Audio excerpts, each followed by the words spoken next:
Imagine you are running through Akrotiri with wet ink drying on your fingers and salt drying on your lips. A message is tied to your wrist because parchment tears in crowds. You feel the floor twitch under your sandals, small at first, therefore you keep moving. But the twitch becomes a kick. The street bucks like a living animal. A jar explodes beside your ankle and shards bite. You hear a wall crack, not like wood, but like bone. You don't know if this is a single quake or the start of something that never stops. You only know the city is suddenly louder than the sea. You sprint past painted plaster, blue dolphins, red lilies, because beauty means nothing when stone begins to move. You see one clean fracture split the dolphin mural from nose to tail, therefore the whole wall tilts outward like it wants to fall on you. You throw your shoulder into a doorway and slide through as dust pours down your collar. Someone grabs your arm. Their nails dig in, begging for direction, for certainty. But certainty dies first in an earthquake. You yank free and run, because the message matters only if anyone lives to read it. The street fights you. Cobblestones jump underfoot. A donkey collapses, legs folding like rope cut with a blade. You smell its fear, hot and sharp, therefore your own stomach knots. A woman drops a basket of figs. The fruit rolls into cracks opening in the ground as if the earth eats them. You hear the harbor before you see it, a chorus of shouting with slamming, ropes snapping tight. You reach the city gate, and it is not a gate anymore. It is a choke point of bodies and bundles. You see merchants with bronze scales in their fists like charms. You see a potter carrying a single unglazed bowl as if it contains tomorrow. A child screams, therefore an older sibling clamps a palm over the child's mouth, not from cruelty, but from panic. Sound feels like it attracts disaster. You don't know if anyone in charge still stands. You don't know if a priest is already praying or already dead. A shout rolls from the harbor, ships cut lines. No orders, no ceremony, pure survival. You push into the crowd, shoulders grinding against sweat-slick tunics. You feel the weight of other people's fear. It presses on the chest like a stone slab. Someone tries to climb over you. You elbow back, therefore you keep your feet. Falling here means being trampled. The message on your wrist suddenly feels ridiculous. Ink and trade agreements do not stop the ground from breaking. But the habit of duty holds you upright. You aim for the harbor anyway because motion feels like control. You break through and the sea is right there. Too close, too loud, too wrong. It sloshes against the stone quay, then steadies, then sloshes again, like the water tests the walls of the world. You smell tar, fish, and human breath. You see sailors shove off without full crews. Therefore passengers leap for decks like desperate thieves stealing their own lives. A captain, face streaked with dust, beard tangled, points at open water and screams for oars. You scramble onto a boat because the pier shakes again and the stones threaten to drop into the sea. Your hands grab the gunwale. Splinters bite your palm. You haul yourself over and land hard on knees that instantly bruise. The deck is slick with fish scales and panic. You taste salt and grit on your tongue. Someone shoves in ore into your hands. The wood is heavy, swollen from seawater, therefore it feels like lifting a log. You plant your feet, you lean, you pull. Your shoulders protest. Your back burns. But fear is lighter when the hands stay busy. The harbor becomes a frenzy of hulls bumping, poles pushing, ropes whipping through the air. A smaller boat clips your side. You hear the crack of wood, therefore you jerk the oar to keep balance. A sailor curses, spitting blood, their teeth click from the shaking. Another quake hits. Masts whip like reeds. A man bites through his own lip to keep from screaming. Red beads run down his chin. You don't know if the island settles after this. People swear the worst is over every time the ground pauses, but the pauses feel like a beast inhaling. The city behind you blurs under a rising haze. Dust climbs in a slow plume from rooftops, therefore streets disappear into brown fog. A roof caves in. The sound is a single dull thunderclap. People on the quay scatter like ants kicked apart. You want to look away, but you can't. The place that feeds you and names you is tearing itself apart. Then you hear it, a distant roar that refuses to fade. It grows. It deepens. It becomes a constant grinding, as if the island drags its own bones across stone. You feel it in your teeth. You feel it in the ore. You feel it in your stomach, therefore nausea rises like tidewater. This is not only an earthquake. Something else is waking. The sea turns strange colors. A dull gray smear spreads across the surface, therefore the water looks bruised. You pull harder. Your hands blister under the oar's roughness. You smell sulfur, faint at first, then sharper, like eggs rotting in heat. Sailors look toward the mountain and spit overboard as if that helps. Pumice begins to fall. White stones bounce off the deck like hail. They look harmless because they float, therefore the mind wants to dismiss them. But one lands against your neck and stings hot. Another strikes a forearm and leaves a red welt. You duck as more clatter down, a rattling drumbeat on wood and skulls. Someone yelps, a pebble hits an eyelid. Tears mix with ash on a face, turning it into gray paste. Voices argue across boats. One captain screams to run south toward Crete. Another screams to hug the coast and find a cove. Therefore, the harbor becomes a debate fought with panic instead of reason. Nobody knows which route becomes a death sentence. Nobody knows what the sea does next. You only know that staying close to the island feels like staying next to a collapsing wall. You row anyway. The oar blade bites water, then drags through something thicker. You look down and see floating rock. The sea begins to glitter with it, white flecks spreading like a rash. Therefore, the water turns heavy, as if it wants to become land. The boat slows. Oars slap and churn, but each pull feels stolen by the strange, slushy surface. A shout slices through. Look. You raise your head and the mountain opens. Not metaphor. Not poetry. The caldera tears itself apart with a sound so loud your thoughts go silent. The horizon jerks. A violent column punches upward, ash and gas and pulverized stone. It climbs faster than any storm cloud, therefore it looks like a tower built by angry gods. Lightning flickers inside the ash, thin, branching veins, like arguments written in fire. You don't know if the world ends today or only your world. Daylight bruises into twilight. The sun becomes a dim coin behind a dirty curtain. Therefore faces on the boat turn into masks, white with ash, eyes wide and shining. The air punches your lungs. You cough grit. It scrapes the throat raw. You blink and tears streak down, carving clean lines through gray dust. Someone wraps cloth over their mouth and still coughs until they gag. The shoreline disappears. The city becomes rumor behind a moving wall of darkness. Therefore, every direction feels wrong. The captain screams to keep rowing, but the water fights back with floating pumice thick enough to clog the oars.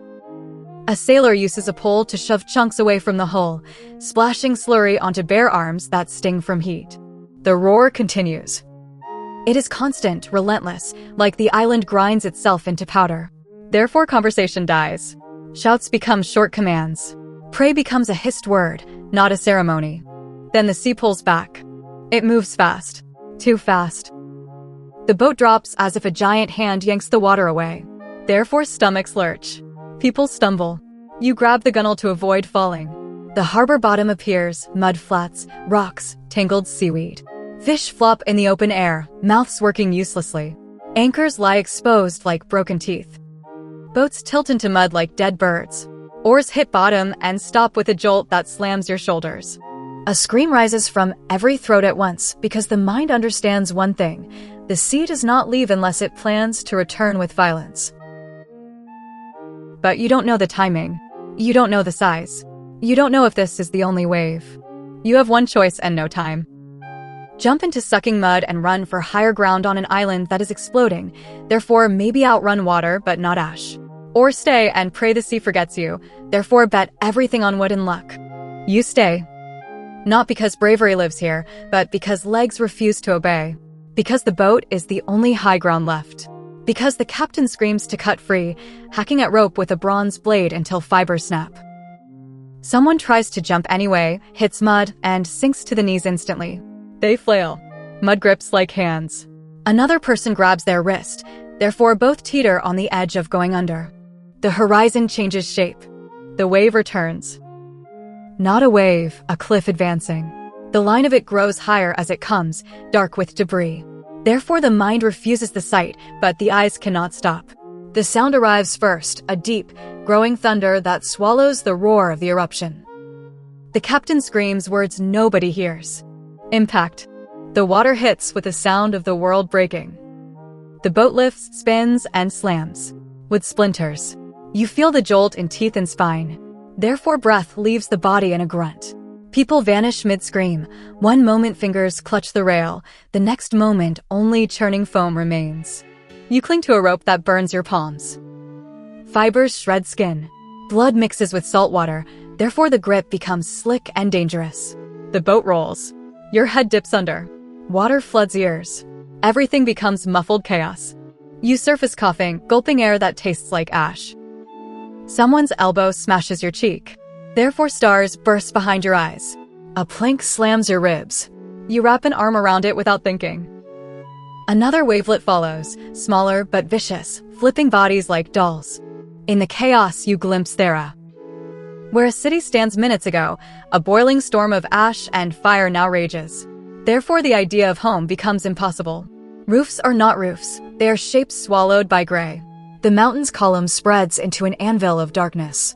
Lightning keeps stabbing inside it, silent now behind the roar. The water carries you like a stolen thing. You can't choose direction.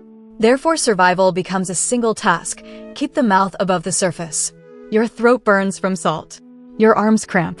The plank rubs skin raw at the elbow, but letting go means sinking into black water full of debris.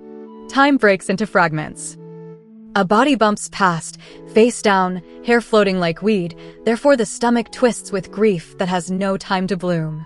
A goat bleats somewhere, impossibly, clinging to wreckage. A basket floats by with grains spilling into the sea. A bronze tool flashes under the surface then disappears, heavy with futility. The wave energy finally spits you toward land.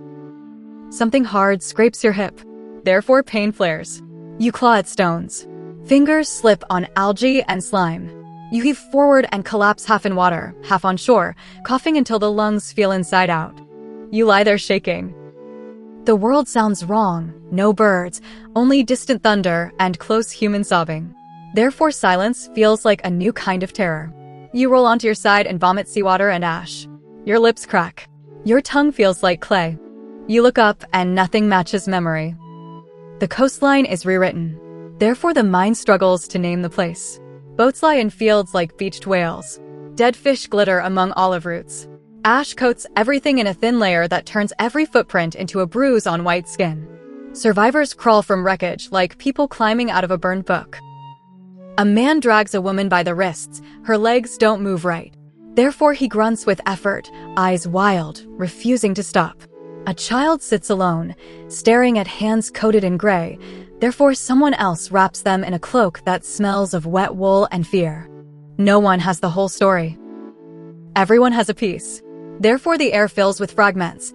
The sea disappears. The sky turns to stone. Night arrives at noon. The mountain splits. Each sentence is a stab. Each sentence is spoken like a prayer that becomes a warning. Rumors run faster than ships.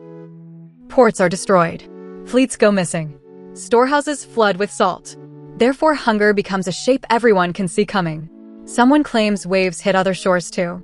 Someone claims temples collapse inland. Another claims the gods demand blood. You don't know what is true. You don't know what is exaggeration. You only know that trade, the rhythm of arrivals and departures, feels severed. You try to stand. Legs tremble. Therefore you lean on a rock and feel it gritty with ash. Your skin stinks of brine. Your hair is stiff with salt crystals. You scrape pumice dust from an eyelid and it smears into paste. The survivors gather because isolation feels like death. A small circle forms around a piece of driftwood used like a bench. Therefore conversations turn into bargains. Who has grain? Who has water skins? Who has a knife? Who has knowledge of currents? A person with a broken arm whimpers as someone else ties it with cloth. Blood seeps into fabric and turns black under ash. Somebody asks where the rulers are. The question hangs. Therefore nobody answers. Authority is a voice carried on roads and roads split, ships shatter. A messenger's ink means nothing when the harbor becomes a grave. You see a man who keeps staring at the sea like it is a liar. His lips move without sound. Therefore his prayer is private and desperate. Another survivor keeps counting names on fingers, then starts over because the list never finishes. The fog of war becomes the true enemy. You don't know if more waves are coming. You don't know if ashfall poisons crops. Therefore every plan collapses into a single aim. Stay alive until the next sunrise and hope sunrise still means something. Food becomes immediate politics. A jar of grain appears, miraculously unbroken. Therefore hands reach for it at once. Someone slaps those hands away with the flat of a knife, shouting that a child eats first. Another person shouts back that everyone starves together. The argument nearly turns into a fight, but a tremor hits again, small, but enough. Therefore everyone freezes and listens to the ground like it speaks. The mountain still roars in the distance. Ash drifts on the wind like gray snow, therefore breathing stays hard. People tie cloth across faces. Someone tries to light a fire, but the fuel is damp and the ash chokes the flame. Smoke curls low and bitter. You move with a group toward higher ground because the sea feels untrustworthy. Feet slip on wet stones. Therefore someone grabs your elbow and hauls you up. The gesture is silent, urgent, not friendly. Survival makes allies out of strangers. From the rise, the view is worse. Waterlogged fields, scattered wreckage, and a horizon smeared with ash so thick the world looks unfinished. Far away, somewhere beyond sight, other coasts endure the same punch. Harbors fill with debris. Therefore dockworkers and guards become refugees in an hour. Storehouses soak with brine. Grain cakes into useless mush. The smell of spoiled food joins the smell of death. The trade world that feels permanent suddenly reveals its thinness. A port is only stone and wood, therefore one wave erases it. A fleet is only timber and rope, therefore one violent sea turns it into floating teeth. Now the verdict arrives, not as a speech, but as a dawning calculation inside the gut.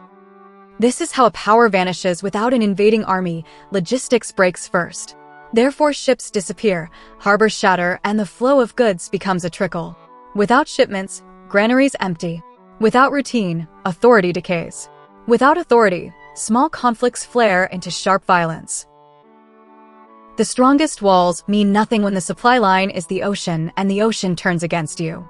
You feel the cost in the body before any chronicler writes it. Hands shake from exhaustion. Therefore a cup of water becomes priceless. A scrap of bread becomes a reason to fight.